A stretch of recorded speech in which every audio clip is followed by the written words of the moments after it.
Hello everyone. I'm going to be talking very quickly about an experimental way to navigate and search the cloud and very large data sets including PLM. So, I'm going to do mostly demonstration, no PowerPoint. And the first thing I'm going to do is look for a collection. So the concept here is that the internet can be broken down into collections of information. And I'm sure that many of you would love to go for Sports Illustrated covers. Instead today I'm going to go for actors and actresses. So this is a cloud-based service, as you could well imagine, so it's coming in like so. And the first thing you'll notice is that the internet is now visual, and the information is very easy to work with because you can just scan around like so. And something else you'll notice is that it's using some of the technology we've shown in previous years, which we've had for zooming of information and progressive scaling of images. So in a short period of time, we're able to go up to a very high-resolution picture. Also, your focal point gives you information about this particular actor. And from here, you can also navigate by clicking through this information. But instead, what I'm going to do is just change the view ever so slightly.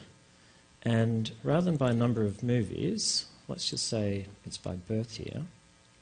Change it like so. Let's find a classic over here in Clint. And let's see some information about Clint Eastwood. So going forward, what it does now is search the internet and find a collection of information about Clint Eastwood related to movies. So now we get a collection of movies that Clint Eastwood has been in. And we can navigate through these, just like so, keeping it nice and visual. If you like, you can always filter it down just to a smaller collection of movies. But in this particular case, we'll go for this one. So, In the Line of Fire, good movie. And now it brings up all the other actors and actresses that were in the movie. And from there, you can continue searching through, creating a new collection, like so. Let's have a look over here at Mel Gibson. Let's see the cast for something like Ransom. Not such a good movie. And then back onto Mel Gibson over here, find out a little bit more about the actor. And before too long, we can find the best movie that he ever made, which was Mad Max. And unfortunately for him, it was all downhill from there.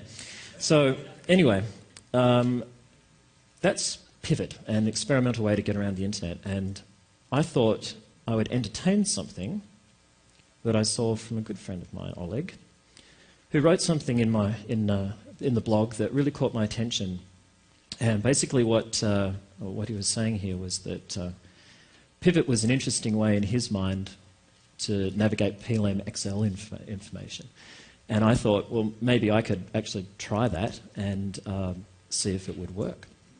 So what I did was I went over to our hardware division and I said, could I just have a bill of materials, please? Anything will be fine.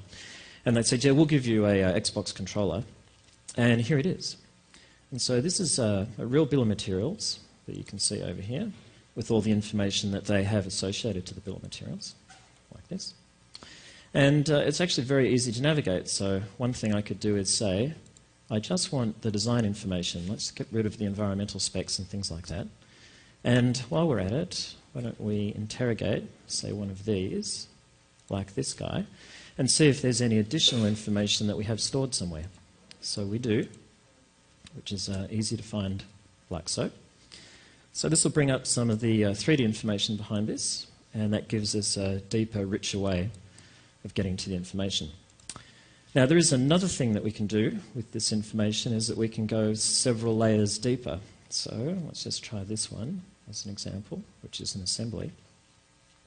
When we click into this, it opens a collection of documents. So these are all the documents that are now contained or are now associated with that particular assembly. And one of the things I think is really interesting is perhaps just having extremely high-resolution images as a substitute for 3D. So on machines that don't necessarily have the capacity, the graphics capacity, they might at least have the ability to zoom in on this information like so.